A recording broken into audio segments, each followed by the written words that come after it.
ஆளுநர் எந்த ஒரு மசோதாக்களையும் கிடப்பில் போட முடியாது அப்படிங்கிற மாதிரி சொல்லி ஒரு தீர்ப்பை வழங்கியிருக்கிறது உச்சநீதிமன்றம். நாளைக்கே பாருங்களேன், ரவி என்ன பண்ணாரு பார்க்கலாமே. ஏன் மாத்துறதுக்கு வாய்ப்பு இருக்குன்றீங்க? இல்லையே, ரவி எதை வேணாலும் பண்ணுவார். நாளைக்கே அவர் மவுண்ட் ரோட்ல டான்ஸ் ஆடிக்கிட்டு இருந்தாருன்னா ஆச்சரியப்படும். என்னுடைய ஆட்சியை நினைச்சு வைக்கிறதுக்கு பாஜக சாமதான பேத தண்டம் அத்தனையும் பயன்படுத்துது. விட்டு போறதில்லைங்கிற முடிவு கொண்டாங்க. அடுத்த சுதந்திர போராட்டத்துக்கு நம்ம தயாராக. அடுத்த சுதந்திர போராட்டத்தை அப்படியே மோடி கிட்ட இருந்து அமித்ஷா கிட்ட இருந்து எப்படி தப்பிக்கிறது? இல்லை, அவ்வளோ தூரம் ஆபத்தான விஷயமா இது பார்க்க. அப்படித்தான் இது. நேற்று பிரதமர் மோடி அவர்கள் கோயம்புத்தூருக்கு வருகை தந்திருந்தாரு. அங்க பேசும் பொழுது பிஆர் பாண்டியன் அவருடைய தமிழ் பேச்சு அப்படிங்கிறது என்னை ரொம்ப கவர்ந்துடுச்சு. நான் தமிழ் கத்துக்க முடியாதுன்னு நினைச்சு நான் வருத்தப்படுறேன். இது என்ன வேணும் நமக்கு? தமிழன் புனிதம் பெற்றான், தமிழ் மொழி புனிதம் அடைந்தது, தமிழ் மொழியின் புகழ் உலகம் முழுவதும் பரவியது. போன வாரம் தான் திருட்டு பசங்க காணும் வேற ஒரு பாண்டியன். அந்த பாண்டியன் திருட, இந்த பாண்டியன் நல்லவன். ஊருக்கு ஒரு வேஷம். இன்னைக்கு மோடி பேசுறதை பார்த்து சிரிக்காதவனே கிடையாது. ஆக்கா அதை போய் தான் குது குது உண்மை செல்லும் குத்தருக்குறார் அப்படிம்பாரு. இதெல்லாம் கேட்டுக்கிட்டு ஆஹா அப்படின்னுட்டு இருந்தாரு. என்னத்துக்கு நீ இவ்வளோ பண்ணுறதா? உங்ககிட்ட தான் அமலாக்கத்துறை இருக்குது, உங்கள்கிட்ட தான் தேர்தல் ஆணையம் இருக்குது. என்னமோ என்னத்துக்கு இதெல்லாம் தேவையா உனக்கு? விவசாயிகளுக்கு ஏன் கொடுக்குற? செத்தா சாவரான் விட்டுட்டு போயாதான். உங்கள்கிட்ட தான் தேர்தல் ஆணையம் இருக்குது, உன்னை யார் தோக்கடிக்க முடியும்? நேயர்களுக்கு வணக்கம். இன்று நம்மோடு நேர்காணல் பேசுவதற்காக மருத்துவர் திரு காந்தராஜ் அவர்கள் நம்மோடு இருந்திருக்கிறார். வாருங்கள், அவரோடு பேசலாம். சார் வணக்கம். சார், மசோதாக்களை கிடப்பில் போடக்கூடாது அப்படின்னு சொல்லி குடியரசுத் தலைவர் திரௌபதி முர்மு அவங்களுக்கும் அதாவது பதிலளித்து ஒரு தீர்ப்பை வழங்கியிருக்கிறது உச்சநீதிமன்றம். அதாவது ஆளுநர் எந்த ஒரு மசோதாக்களையும் கிடப்பில் போட முடியாது அப்படிங்கிற மாதிரி சொல்லியிருக்கிறாங்க. எப்படி பார்க்குறீங்க இந்த விஷயம்? கிடப்பில் போடக்கூடாதுன்றது கவர்னருக்கு எதிரான விஷயம். அதுதான் இவ்வளோ நாள் நம்ம ஊர் வராசாமி இருக்கார், இங்கே ஒரு கவர்னர், அவர் அதான் பண்ணிக்கிட்டு இருந்தார். கிடப்பில் போட முடியாது. ஒன்று முதல்ல அந்த சட்டம் இருக்குது. ஒரு இந்திய குடியரசு, அதாவது நம்ம அரசியல் சட்டம் என்ன சொல்லுதுன்னா, ஜனாதிபதியே நாடாளுமன்ற ஒரு தீர்மானத்தை நிறைவேற்றுன்னு வச்சுங்க, நிராகரித்த திருப்பி அனுப்பலாம். ரீகன்சிடர் மறுபரிசீலனை செய்யணும்னு அனுப்பலாம். 2 தடவை தான் அனுப்ப முடியும். 3வது தடவை நிறைவேற்றி அனுப்பிச்சிட்டாங்கன்னா பிரசிடென்ட் ஒப்புதல் தேவையில்லை. அதுதான் ரூல். அதே தான் இங்கேயும் கவர்னர் இருக்கு. இதை இவங்க இந்த பிஜேபி வந்ததுக்கப்புறம் அதை ஒரு மாதிரி அதை எல்லாத்துலேயும் விளையாடுற மாதிரி இதுலேயும் விளையாடினாங்க. அதுக்கப்புறம் தான் கவர்னர் என்ன சொன்னாங்கன்னா, 142வது பிரிவினை பயன்படுத்தி கவர்னருக்கு எந்த இது அதிகாரமாக கிடையாதுன்னு சொல்லி இது பண்ணிட்டாங்க. அதுக்கப்புறம் தான் கவர்னர் கொஞ்சம் அடங்கி, அதுக்கப்புறம் தான் ஏறத்தாழ ரவி அதுக்கப்புறம் காணாமல் போயிட்டார். அவருக்கு துணைவேந்தர்கள் நியமிக்கிற அதிகாரம் கூட கிடையாதுன்னு பண்ணிட்டார். அவருக்கு இருந்த ஒரே அதிகாரம் அதுதான், அதுவும் போச்சு. அதனால் இப்போ இதை நீங்கள் அந்த கிடப்பில் போட முடியாது அப்படிங்கிறத பண்ணும்போது ஒன்று நிறைவேற்றணும் அப்படிங்கிறது அதில் இருக்குது. இங்கேயும் அந்த சட்டம் இருக்குது. அதுக்கு விளக்கம் அது கொடுத்த மாதிரி எனக்கு தெரியல. அதாவது 3 தடவை சட்டமன்றம் நிறைவேற்றிருச்சுன்னா 3வது தடவை நிறைவேற்றி அமிச்சாங்கன்னா அதை கவர்னர் ஒப்புதல் எல்லாமே அது சட்டமாகிடுது. அதுதான் பழைய சட்டம். அதை மாற்றின மாதிரி தெரியல. அதனால் அதை வச்சுக்கிட்டு இவங்க நிறைவேற்றிக்கலாம். 3வது முறை சட்டமன்றத்தில் நிறைவேற்றிட்டா இதாகிடும். அப்போ மசோதாக்கள் இனிமே ஒரு தடையே இல்லாமல் நிறைவேறும் அப்படின்னு நம்ம எதிர்பார்க்கலாமா, இல்லை எப்படி எதிர்பார்க்கலாம்? அந்த காலத்துல இருந்தே அதை தாங்க நம்ம சொல்கிறோம். அதாவது திராவிட நாடு பிரிவினை கேட்கும்போது என்னாச்சுன்னா, திராவிட நாடு கொடுக்க முடியாது அப்படின்னு இது பண்ணிட்டு இருந்தாங்க. அப்போ சட்டம் எதுவும் இல்லை. அப்போ என்ன சொன்னாங்கன்னா, அப்போ சென்னை ராஜதானிங்கிறது அது உங்களுக்கு தெரியும். அது பெர்ஹாம்பூர் கஞ்சம் ஜில்லாவில் இருந்து, ஒரிசாவில் கஞ்சம் ஜில்லாவில் ஆரம்பித்து முழு ஆந்திரா, தமிழ்நாடு, கேரளாவில் கொச்சி, மலபார், மங்களூர், சுப்பிரமணிய ஸ்தலா, உடுப்பி, இதெல்லாம் சேர்ந்த ஒரு பகுதி. இதெல்லாம் சேர்ந்து சென்னை ராஜதானி இருந்தது. அது அந்த பகுதியில் எல்லாம் சேர்ந்தது தான் சென்னை அந்த சட்டமன்றம், சென்னை ராஜதானி, சென்னை மாகாண சட்டமன்றத்தில் இவ்வளோ பேர் இருந்தாங்க, பெரிய இது. அதனால தான் பார்த்தீங்கன்னாக்கா நமக்கு தெலுங்கர்கள் அப்போ ஜாஸ்தியாக இருந்தாங்க. அதெல்லாம் அது வேற கதை. அப்போ திராவிட நாடுன்னு இதையெல்லாம் சேர்த்தி தான் திராவிட நாடுன்னு கேட்டாங்க. திராவிட நாடுன்னு கேட்டதில் தமிழனுடைய சுயநலம் அதிகம் இருந்தது. ஏன்னா பல நதிகள் வந்து நமக்கு கர்நாடகாவில் ஆரம்பித்து தான் வந்தது. கர்நாடகா பிரிஞ்சு போச்சுன்னா நமக்கு தண்ணி வர்றது கஷ்டமாயிடும். அதனால தான் திராவிட நாடு சொல்லி கர்நாடகாவை நம்ம சேர்த்தணும். அதுக்கு கர்நாடகாவில் சப்போர்ட் வரணும். ஆந்திராவில் கொஞ்சம் சப்போர்ட் இருந்தது திராவிட நாட்டுக்கு. ஆந்திராக்காரர்கள் கொஞ்சம் சப்போர்ட் பண்ணாங்க. கேரளாவுடையும் கொஞ்சம் சப்போர்ட் இருந்தது. கர்நாடகா ஒன்று தான் கொஞ்சம் இப்படி இல்லாமல் அப்படி இல்லாமல் இருந்தது. அதில் இந்த உடுப்பி, மங்களூர், சுப்பிரமணிய ஸ்தலா, கொச்சி இவங்கெல்லாம் வந்து தமிழ்நாட்டோட இருக்கணும்னு தான் ஆசைப்பட்டாங்க. அதெல்லாம் அப்போ வந்து என்ன சொன்னாங்கன்னா, இது தீர்மானத்தை நீ இப்போ போட்டீங்கன்னா எப்படி நாங்கள் அப்போ வந்து காங்கிரஸ் ஆட்சி. அதனால் திராவிட நாடு கோரிக்கையை அவங்க ஏற்றுக்க முடியாதுன்னாங்க. நாங்கள் ஆட்சிக்கு வந்தாக்கா சட்டமன்றத்தில் நிறைவேற்றுவோம், முதல் தடவை நிறைவேற்றுவோம், நீ வந்து டெல்லி வந்து அதை நிராகரிக்கும், திருப்பி அனுப்புவாங்க, மறுபடியும் நிறைவேற்றினாக்கா மறுபடியும் திருப்பி அனுப்புவாங்க, மூணாவது தடவை நாங்கள் நிறைவேற்றினாக்கா திராவிட நாடு விடுதலை ஆகிடும். அப்படிங்கிறது தான் அன்றைக்கி இருந்த நிலைமை. அப்போ தான் வந்து திராவிட இயக்கங்கள் ஜெயிக்காதுன்னு நினச்ச காலத்தில் 57 15 இடங்களில் திமுக வெற்றி அடைஞ்ச உடனே டெல்லி கொஞ்சம் பயந்துருச்சு. காமராஜர் கொஞ்சம் ஓவர் கான்ஃபிடென்ஸில் பேசினார். நான் அடுத்த தடவை பாருங்கள் அப்படி இப்படிலாம் சொல்லிவிட்டார். அது உங்களுக்கே தெரியும். 57 வந்து ஜெயிச்சா அந்த 15 பேர்த்தில் 14 பேர்த்த அவர் தோக்கடிச்சார். அண்ணா உட்பட எல்லாத்தையும் தோக்கடிச்சார். தோக்கடிச்சு இப்படி திரும்பி பார்த்தாக்கா 15 இருந்தது 52 மாறிச்சு. அப்போ தான் நேரு சொன்னார், போகிற போக்கு பார்த்தா வந்துருவாங்க போல இருக்குது அப்படின்னாரு. அப்போ தான் காமராஜர் என்ன பண்ணார்னா, திராவிட பிரிவினை கேட்கறது அரசியல் சட்டத்துக்கு விரோதம் சொல்லி சட்டத்தை நிறைவேற்றினார். அப்படி பண்ணும்போது தான் இந்த 3 தடவை திராவிட நாடு கேட்டோம்னா பிரிஞ்சிடுங்கிற அந்த சூழ்நிலை போச்சு. அந்த சட்டம் கொண்டு வந்ததுக்கு பிறகு தான் 3 முறை நிறைவேற்றினாக்கா இப்போ பிரியறதுங்கிற இது வந்து பிரிவினை கேட்டாவே தப்புன்ட்டாங்க. அதையே அரசியல் சட்டத்தில் கொண்டு வந்துட்டாங்க. அதுக்கப்புறம் தான் திராவிட நாடு கோரிக்கையை வந்து திமுக வந்து கைவிட்டுச்சு. ஆனால் அந்த ஒரு பிரிவினை கேட்கறதுக்கு தான் அந்த இது பயன்பட்டுச்ச ஒழிய மற்ற மசோதாக்களுக்கெல்லாம் அது இல்லை. மற்ற மசோதாக்கள் எதுவாக இருந்தாலும் இன்றைக்கு வரலும் அது இருக்குது, ஸ்டில் இன்வால்வ். அது பயன்பாட்டில் இருக்கிற சட்டம். ஒரு மக்களால் தேர்ந்தெடுக்கப்பட்ட ஒரு சட்டமன்றத்திலேயோ நாடாளுமன்றத்திலேயோ 3 முறை ஒரு தீர்மானம் நிறைவேற்றப்பட்டால் அதை மறுக்கிறதுக்கு பிரசிடெண்ட்டுக்கு உரிமை கிடையாது, இவங்களுக்கும் உரிமை கிடையாது, கவர்னருக்கும் உரிமை கிடையாது. அந்த அடிப்படையில் வரும்போது தான் அப்துல் கலாம் வந்து ஒரு இதை வந்து இது பண்ணும்போது 2 முறை அவங்க தீர்மானத்தை நிறைவேற்றி அமைச்சாங்க. 3வது தடவை பேசாமல் போயிட்டார். அவரால் ஒன்றும் செய்ய முடியல. அது அப்துல் கலாம் இருந்தபோது நடந்தது. ஸோ இதெல்லாம் வந்து இருக்குது. இன்றைக்கும் அந்த ப்ரொடெக்ஷன் இருக்குது. இந்த இப்போ நீங்கள் படித்த இதில் வச்சு பார்க்கும்போது கவர்னருக்கு அதை கிடப்பில் போட முடியாதுங்கிறது வந்து ஃபேவரபுள், மாநில அரசுக்கு ஃபேவரபுளாக இருக்குது. அது இருக்குது. ஆனால் நிராகரிக்கிறதுக்கு உரிமை இருக்குன்னு சொல்ல வரீங்களா? நிராகரிக்கலாம். நிராகரித்தா இன்னொரு தடவை தீர்மானத்தை நிறைவேற்றினா அதுதான் அந்த பழைய சட்டம் இருக்குது. 3வது முறை நிறைவேற்றினாக்கா கவர்னரால் நிராகரிக்கும். கவர்னருக்கு அனுப்ப வேண்டியது இல்லை, 2 தடவை தான் அனுப்புவோம். 2 தடவை அவர் வந்து திருப்பி அனுப்பலாம் அல்லது நிராகரிக்கலாம்.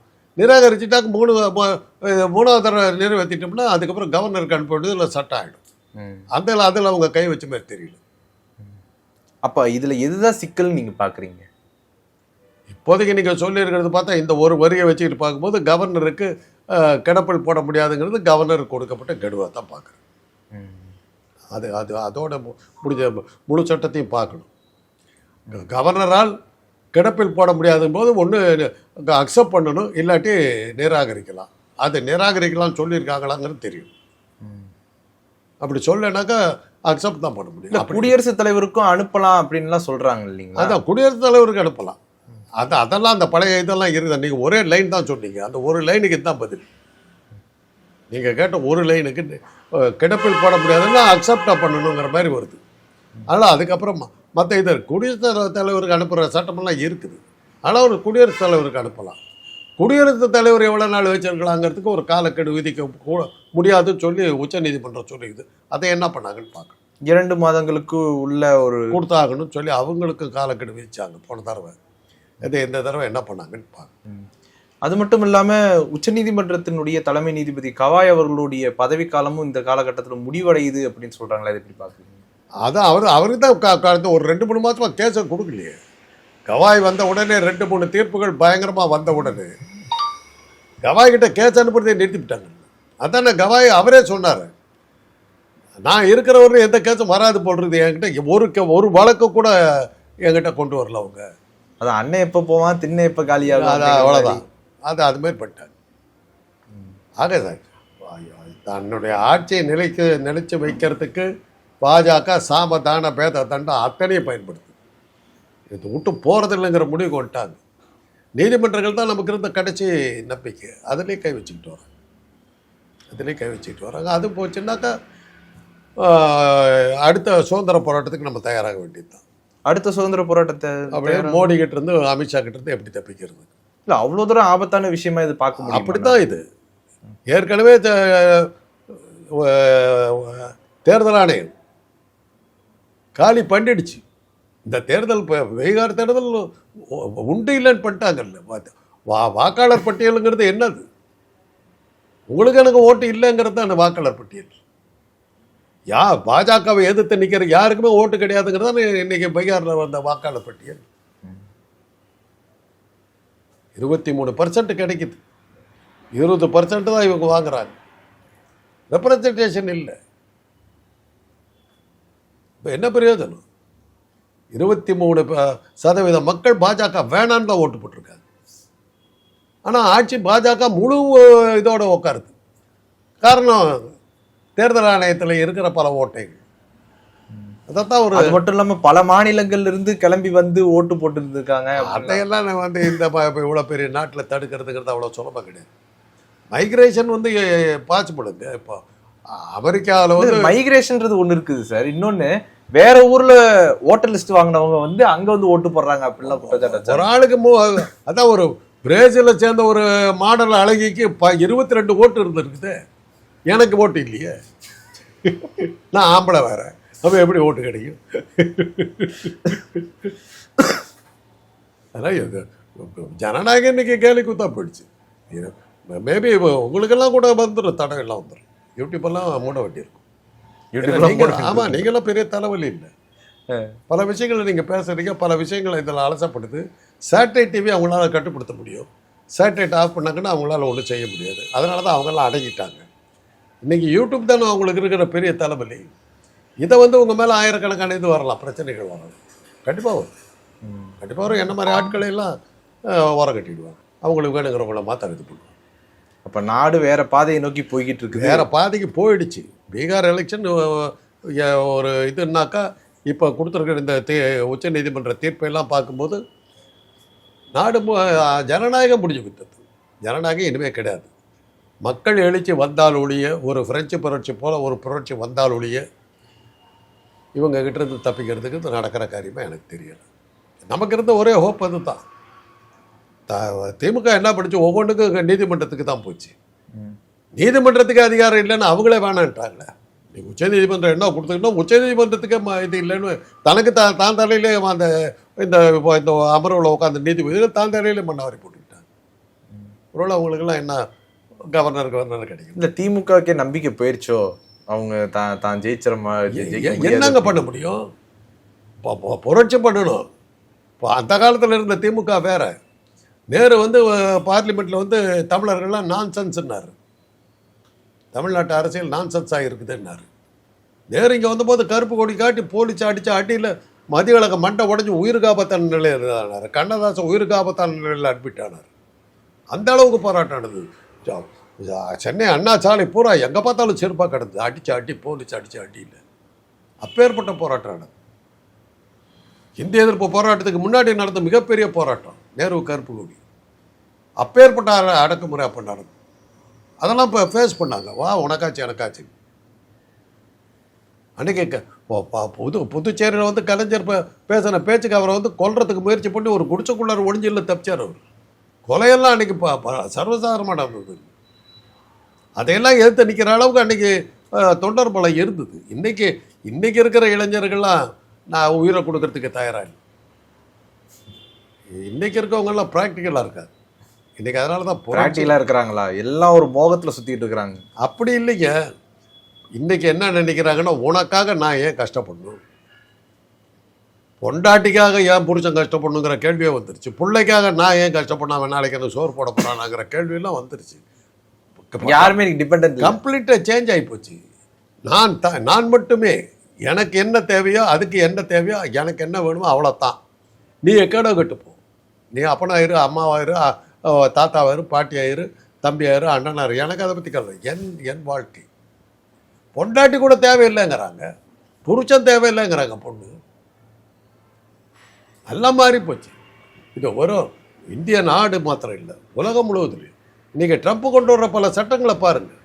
அமெரிக்கா நாட்டில் என்ன நடக்குதுன்னே புரியலையே நமக்கு. வியாதி வந்தவங்களாம் வரக்கூடாதுன்னு சொல்லி சட்டம் போட்டாக்கா பிபி இருக்கிறதுனால அமெரிக்காவுக்கு போக முடியாது. டயபிட்டிஸ் இருக்கிறதுனால அமெரிக்காவுக்கு போக முடியாது. விசா கொடுக்கக்கூடாது ஒரு ரூல் கொடுத்துருக்காங்க. இந்த ஆளுக்கு வராது விசா. அப்போ அமெரிக்காவில் இருக்கிற டயபிட்டிஸ் பேஷண்ட்ஸை என்ன பண்ண போகிறாங்க அவங்க? இது மாதிரி பல விசித்திரமான சட்டங்கள்லாம் வந்துக்கிட்டு இருக்கு. பல விசித்திரமான சட்டங்கள்லாம் வந்துக்கிட்டு ஒன்றுமே புரியல.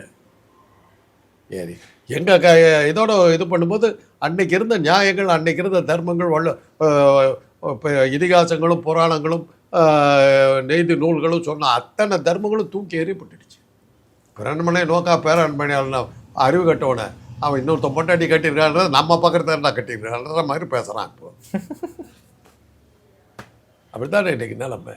அடுத்த முன்னெடுப்புகளாக வேற என்ன செய்ய போறாங்க? தமிழ்நாடு அரசு வந்து இனி அடுத்து மசோதாக்களை படிப்படியா நிறைவேற்றுவாங்களா? இதன் மூலமாக அவங்களுக்கு ஏதாவது நல்லது நடக்கும்? நிறைவேற்றினா கூட நிறைவேற்றினா கூட அதுல பயன் இல்லையே. ஐயோ, தமிழ்நாடு அரசாங்கத்தினால வந்த பிரச்சனை தானே இது. கவர்னர் பல்லையில் இவங்க இந்த கோர்ட்டுக்கு போய் பிடிங்கி விட்டாங்கிறதுனால தான் இந்த சட்டமே வந்திருக்குது. நாளைக்கே பாருங்களேன், ரவி என்ன பண்ணுறாரு பார்க்கலாமே. ஏன் மாத்துறதுக்கு வாய்ப்பு இருக்குன்றீங்க? இல்லையே, ரவி ஏதோ வேணாலும் பண்ணுவார். நாளைக்கே அவர் வந்து மவுண்ட் ரோடில் டான்ஸ் ஆடிக்கிட்டு இருந்தாருன்னா ஆச்சரியப்பட முடியாது. ஆஹா வெற்றின்னு குதிச்சாலும் இது பண்ண முடியாது. அப்போ இது அவருக்கான வெற்றி, அதாவது கவர்னர்களுக்கான வெற்றி. ஏன்னா பஞ்சாப் நீதிமன்றம் கொடுத்த தீர்ப்பும் சென்னை உயர் நீதிமன்றத்துக்கு கொடுத்த தீர்ப்பும் கவர்னருடைய பார்வையில் சுத்தமாக பிடிக்கிடுச்சு. நம்மளதை விட கடுமையான சட்டம் வந்து பஞ்சாப் நீதிமன்றம் கொடுத்தது. கவர்னர்களை அடியோடு ஒழிச்சிருச்சு. அதனால தான் இப்போ வந்து இந்த எஸ்ஐஆரெல்லாம் தடுக்கிறதுக்கு வந்து நீதிமன்றத்துக்கு போனாக்கா அதை தடுக்கிறதுக்கு அதை ஓவர் கம் பண்ணி நம்ம எஸ்ஐஆர் கொண்டு வரதுக்கு தான் இப்போ இவ்வளவும் பண்ணுறாங்க. எஸ்ஐஆர் கொண்டு வந்துட்டாக்கா திமுக காரன் தெரிஞ்சவனுக்கெல்லாம் ஓட்டு இல்லைன்ட்டா முடிஞ்சு போச்சு. இல்லை, என்ன பண்ணுவீங்க? நேற்று பிரதமர் மோடி அவர்கள் வந்து கோயம்புத்தூருக்கு வருகை தந்திருந்தாரு, இந்த வேளாண் மாநாடுக்கு வந்திருந்தாரு.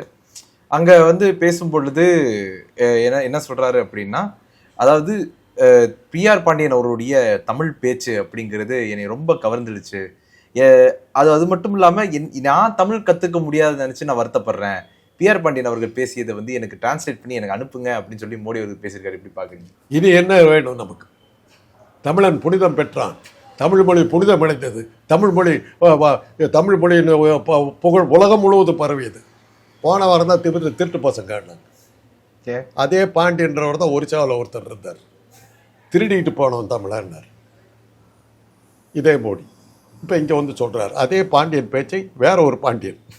அந்த பாண்டியன் திருட, இந்த பாண்டியன் நல்லவன். ஊருக்கு ஒரு வேஷம். இதெல்லாம் தேவையில்லை. என்னத்துக்கு நீ இவ்வளோ பண்ணுறதா? உங்ககிட்ட தான் அமலாக்கத்துறை இருக்குது, உங்கள்கிட்ட தான் இது தேர்தல் ஆணையம் இருக்குது. என்னமோ என்னத்துக்கு இதெல்லாம் தேவையா உனக்கு? விவசாயிகளுக்கு ஏன் கொடுக்குற? செத்தா சாவரான் விட்டுட்டு போயாதான். உங்கள்கிட்ட தான் தேர்தல் ஆணையம் இருக்குது, உன்னை யார் தோக்கடிக்க முடியும்? என்னத்துக்கு இதெல்லாம் பண்ணுற? அவ்வளோதான், ஒன்றும் செய்ய வேண்டியதில்லை. அதாவது அந்த அதிகாரிகளை வச்சுக்கிட்டு நீ ஆண்டுக்கிட்டு 14ஆம் லூயி தான் பார்ப்போம் என்ன ஆகுதுன்னு. 14ஆம் லூயி அப்படி தான் இருந்தார். இன்னொன்று சொல்றாரு என்னன்னா, பீகாரினுடைய அலை வந்து தமிழ்நாட்டில் வீசுது, அதை என்னால் இங்கே காண முடியுது அப்படிங்கிற மாதிரி சொல்றாரு. அதனுடைய உள்நோக்கம் என்னவா இருக்கும்னு நினைக்கிறேன்? அப்போ அதை கொண்டுட்டோங்கிறார். எஸ்ஐஆர் கொண்டுட்டோம், உங்களுக்கெல்லாம் ஓட்டுக்க என் கட்சி மாத்திரம் தான் நிற்கும் அப்படிங்கிறாரு. பாவம், இந்த நேரத்தில் அண்ணாமலை இல்லாமல் பதவியில் எல்லாம் போயிட்டாரு வருத்தம். ஏன் அண்ணாமலை ரொம்ப மிஸ் பண்றீங்க நீங்க? அவர் ஒரு திராவிட இயக்கத்தை சேர்ந்தவருங்க. அவரு பார்ப்பனர்கள் ஒழிச்சு கட்டினவர்ல பிஜேபியில். பார்ப்பனர்கள் ஒழிச்சு கட்டுறவும் ஒரு திராவிட இயக்கம். ஆமா, சொன்னாலும் சொன்னாலும் நம்ம ஆள் இல்லை. அவர் இருந்தா எவ்வளவு நல்லா பேசி தான் அவரை வெளியே அனுப்பிச்சு விட்டுருக்கீங்க. அதான் அவங்க பட்ட அவத்தை கொஞ்சம் நஞ்சம் இல்லையே. எச்சராஜாவில் அவங்க அடையாளம் தெரியாம உள்ள ஓடி போயிட்டாரு. ஓய்ச்சி மகேந்திரன்லாம் காணாமல் போயிட்டாங்க. யாரோ வாந்தி கீந்தி நேரம்லாம் அதெல்லாம் வந்து ஆட்டம் போட்டுக்கிட்டு இருந்தது. இன்றைக்கி அத்தனையும் ஓடி போச்சு. இல்லை, அண்ணாமலை ஒரு ஆள் தானே எல்லாம் பண்ணார். அதனால தான் எனக்கு அண்ணாமலை மேலே மரியாதை உண்டு. பிராமண ஜனதா பார்ட்டியை வந்து நான் பிராமின் ஜனதா பார்ட்டியாக மாற்றினது அவர் தான். அதனால தான் திராவிட இயக்கத்துக்கு அவர் அந்த பார்ப்பனர்களுக்காக உருவாக்கப்பட்ட அந்த கட்சியை பார்ப்பனர் அல்லாத கட்சியாக மாற்றினதில் வெற்றி கண்டவர் இல்லை. தமிழ்நாட்டில் கதையை மாற்றி விட்டார். அதனால தான் இப்போ அவர் இருந்தால் நல்லா இருந்தார். அதான் அதாவது எலெக்ஷன் 26ஆம் வருஷம் வந்து வெற்றி பெற போகிறவங்க போது தெரிஞ்சு போச்சு எலெக்ஷன் எப்படி நடக்க போகுது. பீகாரில் இங்கே வயசுதுன்னா என்ன அர்த்தம்? குழந்தாச்சுன்னு அர்த்தம். போன தடவையே வந்து அமித்ஷா வந்து 3 மாதத்துக்கு முன்னாடி சொல்லிட்டு போட்டார், என்டிஏ கூட்டணி இங்கே வெற்றி பெறும்னு சொல்லிட்டார். ஆக எல்லாம் ரெடி பண்ணிட்டாங்கன்னு அர்த்தம். எஸ்ஐஆர் தான் வரப்போகுது. இப்போ எடுத்த எடுப்பில் எனக்கு ஓட்டு இல்லைங்கிறது எனக்கு தெரிஞ்சு போச்சு. ஏன்னா நான் வீடு மாற்றிருக்கேன். அங்கே அவங்க வந்து இன்னும் ஃபார்மே கொடுக்கல, இங்கே வந்து கொடுத்துருக்காங்க. இல்லை சார், பல பேருக்கு இன்னும் ஃபார்மே வரல. அது இன்னும் யாருமே இது பண்ணல.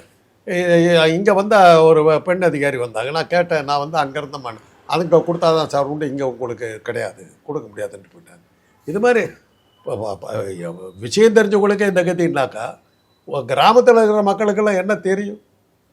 நீங்கள் ரெண்டாவது மைக்ரேஷனுங்கிறது ரொம்ப சாதாரணமான விஷயம். பாதி பேர் வெளிநாட்டில் வேலை பார்க்குறாங்க. இன்றைக்கி ஹோட்டல் கடை அது இது எல்லாம் போனீங்கன்னா இங்கே எங்கே பார்த்தாலும் வடக்கத்திக்காரருக்கு தான் தட்டு கழுவுறது கிட்டு கழுவுறது எல்லாம் அவங்க தான் பார்த்துக்கிட்டு இருக்காங்க. அவங்கெல்லாம் இங்கே ஓட்டு போட்டாங்கன்னா அவங்க யாருக்கு போடுவாங்கன்னு உங்களுக்கு எப்படி தெரியும்? அது மட்டும் இல்லாமல் வட மாநிலத்தவர்களுக்கு, அதாவது வட மாநிலத்திலேருந்து வந்த தொழிலாளர்களுக்கு அவங்க கொடுக்குறாங்க அப்படின்னு சொல்லும்போது அவங்களுக்கு இந்த ஊர் அரசியல் என்னங்கிறது தெரியும்னு சில பேர் கேட்குறாங்க. இல்லை, அது அவங்களுக்கு தெரியும். அந்த அரசியலை விட இந்த ஊர் பெட்டராங்கிறதால தான் இந்த ஊரை விட்டு போக மாட்டேன்னு இங்கே உட்காந்துருக்குறேன். ஆனால் அவங்க இங்கே இருந்தாலும் கூட அவங்க பாஜக தானே ஓட்டு போடுறாங்கன்னு சொல்கிறாங்க. அதை சொல்ல முடியாது. அது ஏன்னா பூங்கா நகர் இருக்குது இல்லையா, திமுகவுக்கு முதல் வெற்றியை கொடுத்ததே பூங்கா நகர் தான். அது பூராமல் வடக்கத்திக்காரர்கள் சவுகார்பேட்டை இருக்கிற இடம். அங்கே தான் திமுக வெற்றியை அடைஞ்சிது. ஏன்னா அவங்க ஜாக்கிரதை ஆகிட்டாங்க, வந்துடுவாங்க போட்டிருக்கு, நம்ம அவங்க சைடில் சேர்ந்துக்கலாம் சொல்லிட்டு அவங்க பிஸ்னஸ் மைண்டட். யார் ஜெயிப்பாங்களோ அவங்க சைடில் போய் நிற்பாங்க. நான் திமுக வராதுன்னு தெரிஞ்சால் கண்டிப்பாக காலை வரிடுவாங்க. காலை வர்றதில்ல, அவங்க அந்த பக்கம் போடுவாங்க. மற்றபடி அவங்க வந்து யார் வெற்றி பெறுவாங்கங்கிறத கணிச்சா அண்ணா வந்து சென்னை கார்பரேஷனை பிடிச்ச உடனே திமுக வெற்றியை தடுக்க முடியாதுங்கிறத முதல்ல கணிச்சது சவுகார்பேட்டை தான். சென்னையில் இருக்கிற சவுகார். அப்போ சுகால்னு யாரோ ஒருத்தர் இருந்தார், சுகால் சந்திரன் ஒருத்தர், அந்த சவுகார்பேட்டை அந்த ஏரியாவுடைய லீடர் மாதிரி இருந்தவர். அண்ணாவை வச்சு அவங்க ஒரு தண்ணீர் தொட்டியை திறந்தாங்க, குடி தண்ணீர் தொட்டி, ஒரு ஃபவுண்டன்லாம் திறந்தாங்க. அண்ணா எதிர்கட்சி தலைவராக இருக்கார், காமராஜர் சீஃப் மினிஸ்டராக இருக்கார். எதிர்கட்சி சேர்ந்த அண்ணாவை வச்சு அந்த இதை திறந்தாங்க. அப்பயே சொன்னாங்க, நீங்கள் தான் ஆட்சிக்கு வர போகிறீங்க. காங்கிரஸ் ஃபுல் பவரில் 62 இருக்கும்போது எதிர்கட்சியை சேர்ந்த அண்ணாவை வந்து இதை வந்து திறக்க வச்சது என்னன்னா அவங்க ப்ரெடிக்ட் பண்ணிட்டாங்க. கார்பரேஷனை பிடிச்சவங்க மாநிலத்தை பிடிக்கிறது ரொம்ப லேட்டாக வந்து தெரிஞ்சு ப்ரெடிக்ட் பண்ணி அவங்க இது பண்ணாங்க. அந்த மாதிரி வெளி மாநிலத்தவர்கள் வந்து முழுக்க இதுக்கு இது பண்ணாங்க, சப்போர்ட் பண்ணாங்க. அதனால் அவங்கெல்லாம் பிஸ்னஸ் மைண்டட். ரெண்டாவது நேர்மையாக எலெக்ஷன் நடந்தாதானுங்களே இவ்வளோவெல்லாம் இருக்க போகுது. யார் ஓட்டு போட்டால் இன்றைக்கி சொல்கிறாங்க ஏறத்தாழ 2 லட்சம் ஓட்டு ஏற்கனவே அந்த பொட்டிக்குள்ளார கிடந்ததுன்றாங்க. பீகார் எலெக்ஷன் ஏற்கனவே 2 லட்சம் ஓட்டு போலாகி தான் இவங்க கவுண்ட் ஆகி தான் இது ஆரம்பித்தாங்க. அதுக்கப்புறம் தான் வாக்கு பதிவே ஆரம்பித்தாங்கங்கிறாங்க. அப்படியெல்லாம் பல கதைகள் உலாகுது. சரி, என்ன பண்ணீங்க? கேள்வி அதுதான். ராகுல் காந்தி ஓட்டு திருடுறாங்கங்கிறத சொல்லிட்டாரு. அதுக்கப்புறம் அதை தடுக்கிறதுக்கு நீ என்ன பண்ணங்கிறத எனக்கு கேள்வி. ஓட்டு திருடுறாங்கங்கிறது மக்கள் அனைவருக்கும் தெரியுது. இன்றைக்கி மோடி பேசுறதை பார்த்து சிரிக்காதவனே கிடையாது, அத்தனை பேர் சிரிச்சிட்டு போட்டு. அப்போ நீங்கள் சொல்கிறீங்க இது எத்தனை தடவை கேட்டு ஆக்கா அத்தை போய் தான் புது குடு உள்மா செல்லும் கொத்தூர் அப்படிம்பாரு. இதெல்லாம் கேட்டுக்கிட்டு ஆஹா அப்படின்னுட்டு இருந்தாருங்க. ஒரு காலத்தில் இந்திரா காந்தி இந்த வேலையை பண்ணுவாங்க. தமிழ்நாட்டுக்கு வந்து பேச வந்தாக்கா வணக்கம் அப்படிம்பாங்க. உடனே அவன் கை தட்டி விசில் அடிச்சிடும். ஆமாம், தமிழில் சொல்லிட்டாங்களா வணக்கம். இதில் என்ன தமிழ் வாழ்ந்துருச்சு? அந்த மாதிரி தமிழுக்கு பண்ண கெடுதல் மிக அதிகம். உண்மை சொல்லப்போனால் காங்கிரஸ்கார் பண்ண டேமேஜ் தமிழுக்கு நிறைய. உண்மைங்க. தூர்தர்ஷன் வந்தபோது முழுக்க தூர்தர்ஷன் வந்து ஹிந்தி பிரச்சாரத்துக்கு தான் பயன்படுத்தினேன். மாநில டிவிக்கெல்லாம் உரிமையை கொடுக்கலையே. 8 மணி வரலும் தானே மாநில டிவியாக இருந்தது. அதுக்கப்புறம் சென்ட்ரல் டிவின்னு ஆயிடுச்சு. இல்லை, ஹிந்தி தான் நம்ம பூரா ப்ரோக்ராம். 8 மணிக்கு டிவி அதனால தான் சிலோன் டிவியை பார்க்கறதுக்கெல்லாம் ஆரம்பித்தாங்க. ரூபவாகினி தானே எல்லாம் தமிழ்நாட்டிலலாம் வந்து. அப்புறம் தான் நரசிம்மராவ் வந்து ஓப்பன் ஸ்கைன் பண்ணப்புறம் தானுங்களா உங்களுக்கு சன் டிவி கின் டிவி எல்லாம். அதுக்கப்புறம் தான் நம்ம டிவியை யூஸ் பண்ண ஆரம்பிச்சு. தமிழ்நாட்டில் டிவியெல்லாம் விற்கலையா? டென்னிஸ் கிருஷ்ணன் வந்து கிறிஸ் டிவிலாம் ஆரம்பித்தார். டிவியை சரியாக எடுப்படலன்னா அவங்களாம் கம்பெனி மூட்டு போயிட்டாங்க. ஈஸி டிவியெல்லாம் எடுத்து மூட்டு போயிட்டாங்க. ஏன்னா டிவி பார்க்கறதுக்கு ஒன்று இல்லை. அதனால தான் சினிமா இன்னும் பிரமாதமாக போயிட்டு இருக்குது. அது இந்திய பரப்புறதுக்கு காங்கிரஸ் காலத்தில் நரசிம்மராவ் வந்து அந்த ஓப்பன் ஸ்கை பண்ணதுக்கப்புறம் தான் ப்ரைவேட்டு சேனல்ஸ் எல்லாம் வந்த அப்புறம் தான் இன்றைக்கி தூர்தர்ஷன் இன்றைக்கி அடையாளம் இல்லாமல் போயிடுச்சு. தூர்தர்ஷன் பார்க்குறவனே கிடையாது. வேஸ்ட். அந்த பணமே வேஸ்ட்டு. எப்படி டெலிஃபோன் எக்ஸ்சேஞ்ச் மாதிரி ஆகிப்போச்சு. வீணாக போச்சு. அதில் எல்லாம் இருக்குது. நீங்கள் என்ன கேட்டீங்க?